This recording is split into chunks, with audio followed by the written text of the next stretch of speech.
Good afternoon, everybody. This is TBT with Diane P. I'm Thea D'Souza. My co-host is, Diane Gordon here on the West Coast. all right, East Coast, West Coast girls. Represent. Well, Diane and I know each other. We're thinking going on almost 30 years now. Oh, I first got my I job. guess I have.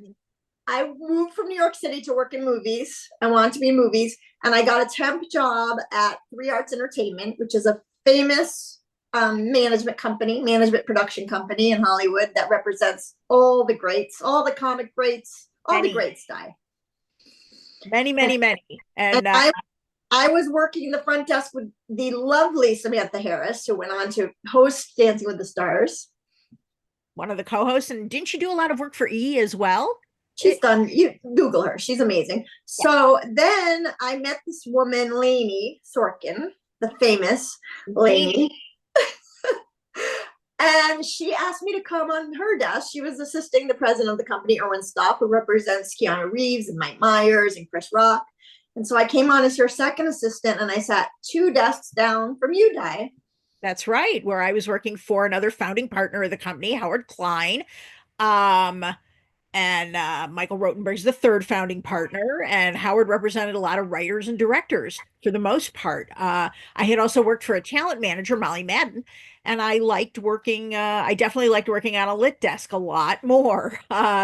Talent is definitely, but talent trains you in celebrity babysitting, which Thea can attest to. All right, Diane Gordon, let me just stop you right here and say that you are going to have to name drop a little bit more than you just did. So Molly Madden is Molly Madden whose manager? at the time, Molly Madden was Jennifer Aniston's manager. Oh, a little actress you guys might know named I Jennifer. know her from a little show called Friends. Right. So Di worked for Jennifer Aniston's manager.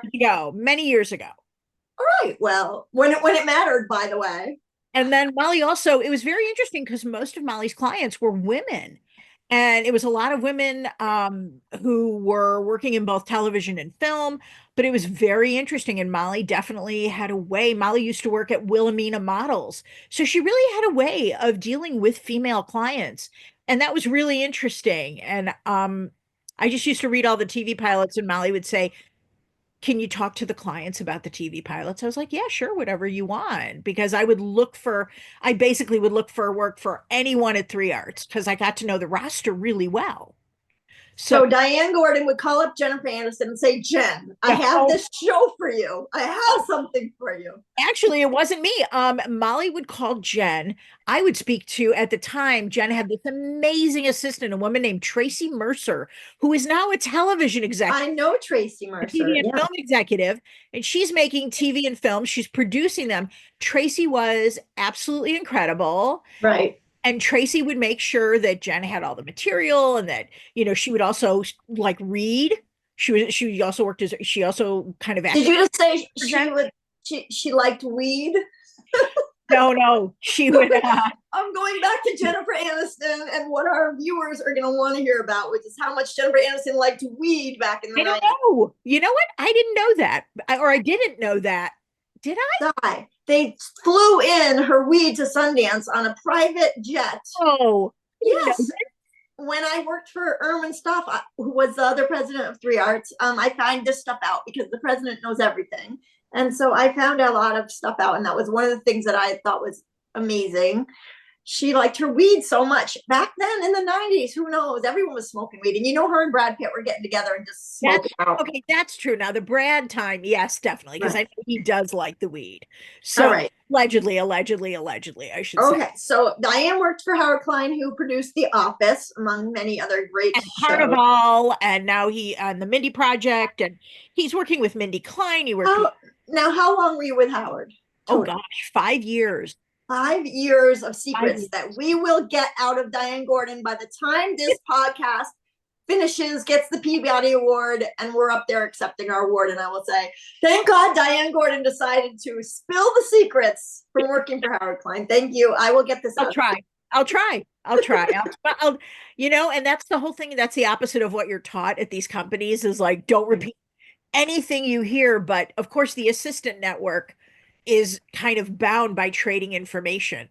Exactly. Well, what's funny is if we were on those desks at this time, so for all of you people out there who are going to say, well, why would we want to listen to these ladies who haven't worked in Hollywood in years? Well, let me tell you something. It's the only reason we can talk about it is because we're Right. not there anymore. At the time, you don't say a word to anybody about anything. It's Bible. If you talk, you're out. This is a circle of trust. And if you're working for somebody as powerful as Howard Klein or Erwin Stopp, you are in that circle of trust and you are not saying anything for 30 years. But And Thea, then you get a podcast and you spill it all. Thea, how do you think like agents and managers control that now with social media and with It's stuff got to like be so the hard. law and with all these sort of little, online gossip things and It's TikTok? impossible, but let me tell you, they know about it. They're on it. They're watching you. Everyone's watching. The person behind you that wants your job is watching you and your So social true. media. So you're not getting away with that much. But we see leaks all the time now. We see stuff that you think, oh my gosh, how did that get out there? Well, it's because some big mouth like me told. I remember when I worked. I used to work for Julia Roberts. That's my resume. Yes. And when I worked for Julia, I got offered $200 per thing I could tell them about, like what was in her refrigerator or whatever. I didn't do it, obviously, because the fear of God. You love your job. But Right.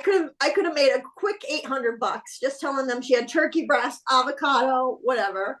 And then, of course, when I had compromising photographs of her, I could have gotten up to $1 million for them. My friend told me, he was a publicist. He said, you could get $1 million for these. And I didn't sell them, obviously. But the point is, if you spill secrets, you're out. And you know that. That's true. That's But true. but we don't care now. It's been many, many years, and we're happy to tell you guys whatever we know. Okay, so our background. So that's Di, and then you went on to become an Oh, esteemed television journalist. well, I began to freelance and I worked with, boy, oh boy, I did a lot of event reporting for Variety, for Vulture, a little bit for the Hollywood Reporter. I did a lot of red carpets. I covered tons of red carpets where I basically used all of my celebrity babysitting skills to make small talk with celebrities. You are living the dream, Di. You're living the dream. Kind of, and I'm not gonna lie, like sometimes it was an immense amount of fun and you got to meet people you admire and you had a few minutes with them and it was great. And sometimes, you kind of learned which ones had a brain and which ones didn't. And And that carpet is dirty. These people are boring. It's a nightmare, you guys. Don't let her sugarcoat it. It's a nightmare. well, sometimes, Right. sometimes there are some times where you go to an event that really dazzles you, but I have to tell you, it's like it's very different when you come from I always felt a little protective, and I think that was always from 3 Arts. It's like you want to protect the talent a little bit. But honestly, the nice thing about Variety and Vulture is that you didn't, at least I didn't have to try to get dirt on anyone. Right. Wanted Right. Vulture, if you could get something funny, that was great. For Variety, I was lucky. I got to talk to a lot of TV showrunners, which is my favorite thing in the whole wide world. Talk to the people who make TV, which I love. That's my All favorite. right. It's a little nerdy though, Di. It's a little nerdy. This show is gonna be a little more Super sexy than that. TBT. super nerdy. But it doesn't mean that all the people are nerdy. But No, yes, I love it. I I know how love TV and I love showrunners. So we yeah. should, so anyway, my background, just quickly, because I talk a lot about myself. You can go right on my Instagram page, Your Moms Are Watching, and read the About Me section. But in a nutshell, worked with Di, went on to become a development assistant and then a development executive for Harold Ramis and Julia Roberts, and went on to write my own stuff. And I did script coverage and script notes for years for lots of different producers in Hollywood. And I have a couple of published books, Bravo trivia books, and Amber Portwood's memoir from MTV. And now here we are, TBT with Diane Thee. So let's talking about showrunners. Let's get into Mike White and the White Lotus. And what do you Uh, think, Di? Who's gonna die? Die? Who's gonna die this week? Die? it's such a good question. And I've been thinking about this all week. I've been thinking about this, let's be honest, longer than all week. Right. I know that it's an hour and a half finale. Mm-hmm. And allegedly, when the Hollywood Reporter did a really great, like, kind of oral history, they talked to the whole cast. That's online right now. You can read Yep, it I read it. behind a paywall. But one of the cast members, I think the Charlotte Laban who plays Chloe says, "Oh, everyone's Mm. gonna hate Mike White." I know they're So gonna hate I him. wonder, does that mean is he going to kill Parker Posey's character? Who Listen, everyone loves. I honestly I don't know, but Piper, yeah, who do you think? no, Piper, no. Thea, who do you think is going to eat it? God, you know, he's a sicko. Mike White is a sicko. I went to Sundance in I believe it was 1998, and I saw a little movie. You know, you go to Sundance at this point, the festival is not out of this, you know, atmosphere. It was like still like a cool little indie thing. And you don't know what you're going to see. You just get your tickets, you go see whatever you can see. I mean, maybe you might recognize a few names, but I didn't know who the heck Mike White was. He was a nobody. This is his first movie called Chuck and Buck. I will never forget this movie because it was sick. He's a sicko. And you're watching it. Now, this is 98 too. This is not, we're not into like our progressive days yet as a country. Right. I'm watching this thing, which if you haven't seen it, you got to watch it. And I'm not going to spoil for you what it's about, but it's sick. He's a sicko. He doesn't go incest, but he goes there. It's pretty dark. So I'm laughing my ass off. I think it's the funniest thing I've ever seen in my life. And then they're doing a Q&A with Mike White, and we're all just like mouths open. Like, where do you think you're going in this industry, my friend? Like, that movie's not getting on, you know, movie screens across the country. You're getting indie. You're an indie darling at this point, at best. And this guy just sat up there, and he was so intellectual and so knowledgeable. And I thought, you know what? I'm going to shut my mouth because he knows what he's doing. And then he produced freaking Enlightened, which is one of the best TV shows in decades. Ever. And then, you know, of course, School of Rock. I mean, what I love about Mike White, Survivor, one of my favorite shows. Sure. What I love about him is he's a Renaissance man. This guy's done everything. He's done lowbrow, highbrow. He's Cohen from Southern Charm. He's getting. There has been multiple Survivor people on these shows. There's a ton on this season. He picks his Survivor friends. That's right. In the White Lotus. I'm loving it. The other thing about Mike White, and yes, if you should watch Enlightened, which is streaming on Max, you can watch. The thing about Mike White is that he's just truly devoted to his story and his characters. He doesn't, and as for Chuck and Buck, I don't think, for one, I don't think he's a sicko. I think he was just talking about unrequited. I'm joking. And I think, you know, Chris Weitz, who was also in that movie, Chris and Paul Weitz, who were a directing team and brothers. I think it was just but you're right, it was a really dark film. And I remember when I watched it, I said, well, you're not going to see another movie like this. And I think that's a good thing. A sicko, I mean comically, but I am saying he crossed lines. Like, it was an uncomfortable movie. Yes. It was about, it was uncomfortable subject matter. And he didn't mind doing that, making the audience uncomfortable. I mean, I thought about that movie for forever to this day. So I love it. I love that about him. So in that, along those lines, I think he's killing somebody major on this next episode. You said something. I think Guy Talk might be done, but he is expendable. And I think we're going to lose a big darling, either Amy or Parker. It's got to be. He's not going to go out. Amy or who? Amy Lou Wood, you know, the buck teeth girl.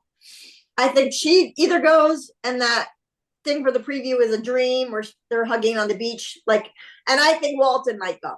I think that we're going to have, I think that the robbers are coming back. And I think that Srilata's husband's coming back. And that's all the gunfire. And I think he's getting Walton. And I think that Amy Lou Wood's going too. That's what I think.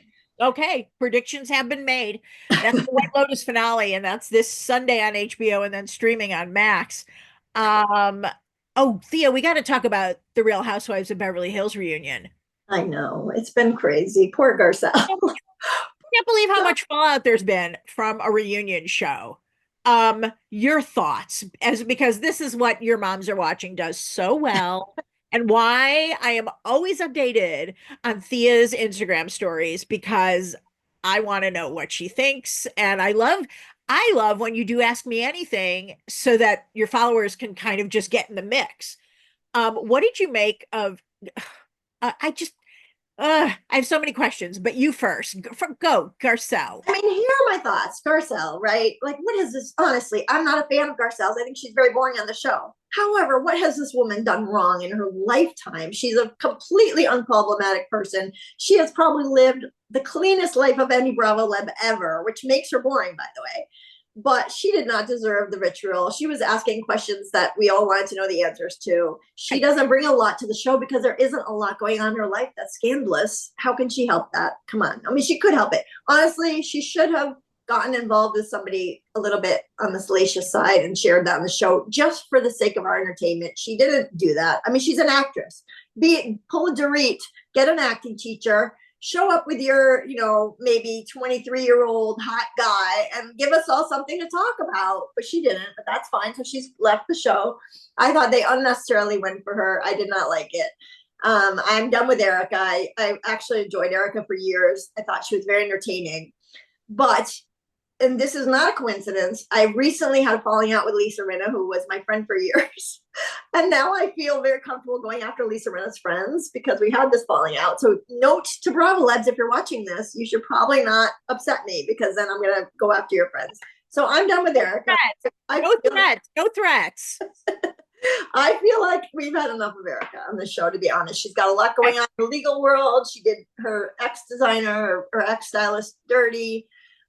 Obviously the whole Tom thing, I felt sympathy for her. I felt like she got duped. And now I just feel like you're not that great of a person. Let's be honest. What do you make of Dorit? Because I think Dorit is just, she's in a bad situation, but I can't believe that woman did not hire a lawyer so much. I don't even know if she has one now.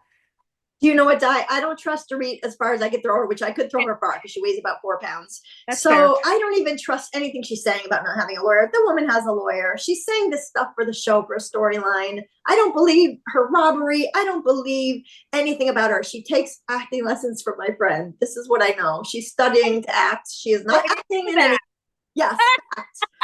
And she is not acting in anything. So what we're seeing is acting. It is Dorit acting, and I don't believe that she doesn't have a lawyer. The woman has a lawyer. She's playing the whole, I just love him so much, but he is an alcoholic and he is a terrible father, but he's my soulmate. Like, come on, dude. I don't believe a word she says. So I believe she has a lawyer. I believe it's all people, and I think that her and PK are a couple of grifters. There you go. Okay, I think I would agree with that approximation. How are you? I have to talk about Bose for a minute because, I think Bozeman St. John has held some very high executive positions at companies like Netflix and Uber. Right. And I watch her on this show, and all I can think is, well, she's turned her marketing expertise to herself. So now she's the product. So she's good The at tagline is, I'm marketing the best product. So she said it. Tagline. She's not being shy about, I'm using the show to promote myself. There you go. But I watch her and I think, well, what does she want to just be another lifestyle guru? Does she want to be a, I don't want who wants a life coach? Like, who cares? Who cares? I don't care. I don't know what to make of this. Like, I think Bose has a lot of potential. I think she's very entertaining. She's enigmatic. She has kind of an interesting life story. She's looks amazing on camera. True. She hitched her wagon to the wrong star this season. I'm sure that she will write that course, because I think that eventually she will realize that she was probably a little bit of a misstep to go so hard for Dorit. Do you think she'll try to sort of align with Kyle next season? Well, you have to. Kyle's the queen. You watch how much Dorit does in this area. I've seen them out to lunch, not in person, but I've seen pictures of them, like her and Kyle off camera. Like, she is working that angle. She's going to be team Kyle, ride or die. That's what annoyed Garcelle. And I think Bose is probably going to follow right along. I mean, that's what you do to stay on Beverly Hills. True. I'm going to give Bose another chance. I don't think she's a lost cause. I think there's a lot of interesting things. I'm very annoyed with her fake IVF story. Very annoyed as someone who went through. It was ridiculous. Come on, you're not having a baby naturally at 48. I'm sorry. And by the way, this show filmed how long ago? So now she's even older and saying that she's right now they're about to do the retrieval. What are you talking about, woman? Are you in no rush? Do you not know about the cliff of egg quality? Do you not know about what? It's so crazy to me. I can't stand it because I've been through this process and I know that it's how impossible it is. So come on. I'm sorry about your egg house and all that. I mean, yeah, exactly. And the cynic in me feels like this is just for a camera story and that she knows she's smart enough to know what I know. Right. You're right. Of course she does. She's a smart woman. Right. She's very smart. And finally, here's my about Sutton. I really want her to get fired because I feel like they're just giving a showcase and a platform to someone who is truly awful. Right. And I say that knowing that she is awful because of the way in large part, because of the way her upbringing treated her. And I do feel empathy for that, but just, the old hurt people, but it's not an excuse. And, even though Sutton had one moment where she said, well, I can be kind of a jerk, it's like, it's more than that. No, And I agree. after a while, after watching the whole season, all I could think was, she's a mean person. I don't love Sutton. I've never been a fan. However, I do know someone who knows her personally. I know a couple people who do, and they actually say very nice things about her. So I have to think that she is just awful because she's on a show. There's a microscope. There's people are watching, and she's trying to be something. She's not being herself. I don't know what she's trying to be because it's not working. I think she also has an issue with drinking. That's all I'm going to say about that. You don't have to say things. She has an issue with drinking. Lisa Rinna told me she keeps alcohol in her bag everywhere she goes. She told me they were in London and she's got this huge bottle of like Kettle One or something in her bag. I forget her brand that she loves, whatever we know because we see it on the show. She takes a huge bottle in her bag wherever she goes, and the little thing of grapefruit juice. I was just she has a grapefruit juice cocktail, and she starts at 10 a.m. I mean, I don't exactly. I don't need to say any more than that. I don't know. I don't like to use the word alcoholic. I don't know what that means, but I do know it. It actually does mean more than 3 drinks a day. So you make your own assumptions. Okay. Okay. I don't know. I feel like maybe she needs some time off camera to sort of get right with Well, herself. they're not going to fire her. The producers love Garcelle and Sutton. They did not Yes, fire Garcelle. They're and not firing Sutton, but the pressure might get to her. I could see she doesn't need the money. I could see her leaving at some point. Sutton has a big fan base too, right? You think? I don't think she did herself any favors this season. Okay. Just wondering. Just But wondering. no, she does have some fans. Garcelle has a huge fan base, huge.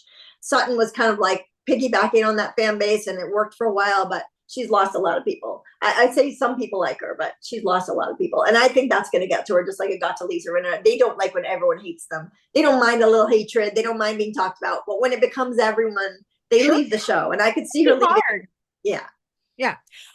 Thea, we got to talk about the other show we're both watching and loving, Okay. as far as I know. Well, whoops, there's two. I was going to say The Studio. Which one do you want to talk about? Oh, the studio, of course. We love the studio. Well, Di and I have been through the studio. We lived it in our lives. So, we used to say at Copelson, at my old company, we used to say you can't satirize what's already ridiculous. You can't.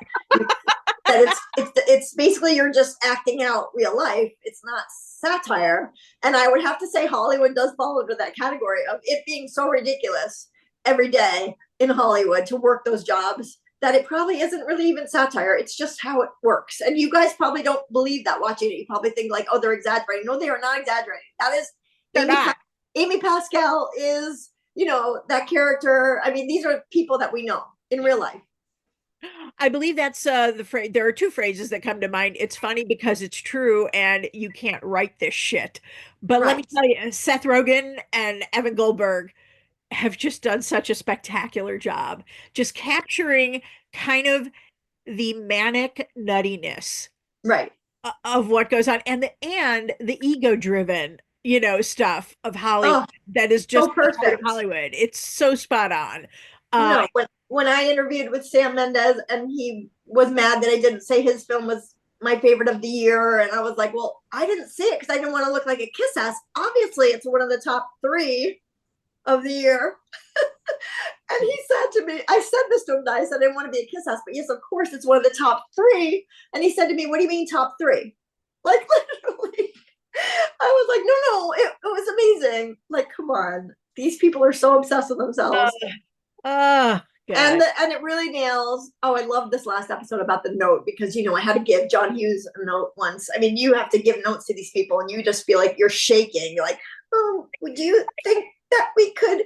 I mean, Di, you dealt with a lot of high profile clients. You're not telling these people to change something. And imagine if that was your job, if you were a development girl and you had to. Exactly. And look, the thing is when you get to someone with a stature like John Hughes, you can tell them whatever you want. Most of the time, they're not going to listen to you because they don't give a shit what your notes are. They're like, yeah, they know it's your job. They know it's your job, and they're just going to look at you like, right, okay. Have you ever watched the movie Wine Country, which was Amy Poehler's film? It was for Netflix, and There's Rachel Dratch is in it. It has literally every funny woman Right. possible in it. Paula Pell, I Amy know the movie, I just never watched Hannah it. Gesser, but Rachel Dratch has a great line when people give her criticism. She goes, "Thank you for that feedback." And I always think of Hollywood as one of those places where you give it out, "Thank you for that feedback." It's like My my implicit in best that is line on F a off. my best line on a date used to be, "Do you need any help with that?" When the check comes. Do you need any help with that? It's such a great way of saying, like, I'm not fucking paying. And if you make me pay, I'm going to think less of you. So let's just have this out in the open now. But no, I love that. Thank you for your feedback. Well, what you want as a development girl is somebody who works with writers, worked with Harold Ramis, works with major talent. You want to give them a note that inspires them to understand that they've made a mistake. They never expected to follow your note to the letter. So how Seth Rogen's character probably should have approached it is more like, listen, a lot of people are saying that this part, is there something that of value to that? Do you understand what we're saying and all that? Because they're not just coming in and saying we're cutting this, but to Ron Howard. Of course. But I think that it illuminates to them. It's supposed to illuminate to them that there might be an issue if more than one person is seeing it. If very smart people who respect are saying it, then, but it's very hard to get them to step out of their vision. And a lot of times people's vision have paid off. All the stories about, well, I was the only one who saw the value in this, and look now. So that's what they're thinking. They're thinking, well, you guys are all wrong. The motel sequence is amazing, but I definitely think that there's an art to giving development notes. And Seth Rogen's character, who is, a bureaucrat, he's running a studio. He's not a D-boy. So obviously he was uncomfortable with it, and I get it. You don't want to alienate major talent like that. But it was hilarious. They really magnified this little problem of the note into an entire episode of TV, and I loved it. And I think one of the many things about this show is that, Seth Rogen's character, Matt Remick, he really wants to be liked. And I'm like, dude, you are in the wrong business and the wrong job. Because if you become the head of a studio, you're going to have to say no a lot more than you say yes. And it's like, yeah, you can schmooze people, but you're still going to have to say no. And I just want to give a shout out to Ron Howard, who was just so incredibly funny in this episode, in the new episode, The Note. And it was just so, so good. He So went for it, and we appreciate it. So yes, we love the studio. And then the last show we'll talk about will be The Pit, which we're loving. Yes. And I just think they're going, what's funny, Di? I made a little meme about it on Your Moms Are Watching. And I had a huge response to this meme, just saying, like, if you think you're having a bad day, you're not having as bad a day as Nolly Wiley's character on The Pit. And I got doctors, like nurses, commenting, sharing, like they're loving it. And they're all saying to me, no, this is a day an ER. This is not. I mean, but I just laugh because they really cover every single topical thing that could happen in an ER in one day. And it is a little bit, but people say it's that bad. It was the intent of the show, because I had a chat with the EPs, and it was the intent of the show to talk about the current issues facing medical professionals, especially since COVID. Right. So much has changed. Yeah, and so much has changed. And also, Noah Wiley's mom was a nurse. So he's wound up having conversations with her that he never had before, about losing patients and about her memories of losing patients, like during her shifts, and just incredible. But the show just, for one, it's cathartic. It sort of makes you cry pretty much. Oh, I cry every episode for sure. I do too. I do too. I cry. I laugh. I cry. It's and really, really good. we're in the middle of FYC for your consideration for Emmy season right now. And let me tell you, the Pit's going to represent. There's going to be it's going to represent but is Noah Wiley taking it over Severance? Are they taking it over White Lotus? Like what's going to happen? I can see Noah Wiley definitely winning. You see him winning over Adam. You see him winning over Adam Scott. Yeah, I do. I love it. I do, because I feel he really in the last 2 episodes earned it. I agree. And by the way, that's not to, I am a huge Adam Scott fan. That is not to give him short shrift. And this season of Severance was fantastic. And it was compelling television. But it's also one of those shows that I think I'll speak only for myself, that you don't necessarily understand everything that's going on. And there's a Yeah, thousand theories and a thousand think pieces. But with the pit, boy, oh boy, you're just in it. And it no, hits I you agree. on I such hope you're right. I on hope such he a gets. gut visceral level. Yeah. I hope you're right. And what do you think about next season on the pit? Do we have any guesses? Are they going to come back with the exact same cast and another Well, day? here's the thing, now that we're toward the end, episode 14 dropped last night, and there's Right, 15 total. So we're starting to see more of the night shift. So I right. think maybe, I don't know, I have a Maybe theory. they continue.